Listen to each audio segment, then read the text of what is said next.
वळूयात पुढील महत्त्वाच्या बातमीकडे। दिंडोरी लोकसभा मतदारसंघात महाविकास आघाडीमध्ये बंडखोरी झाल्याचं पाहायला मिळालंय। जेपी गावित उमेदवारी अर्ज दाखल करण्यासाठी नाशिकच्या जिल्हाधिकारी कार्यालयात दाखल झालेत। जेपी गावित यांच्याकडून मोठ्या प्रमाणात शक्ती प्रदर्शन करण्यात आलंय। नाशिकच्या गोल्फ क्लब मैदानापासून जिल्हाधिकारी कार्यालयापर्यंत पायी रॅली काढण्यात आलेली आहे।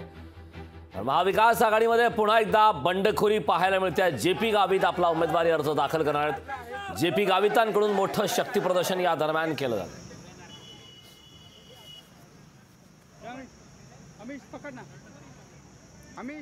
जेपी गावित यांच्याकडून मोठं शक्ती प्रदर्शन केलं जात आहे। जेपी गावित आज आपला उमेदवारी अर्ज दाखल करत आहेत।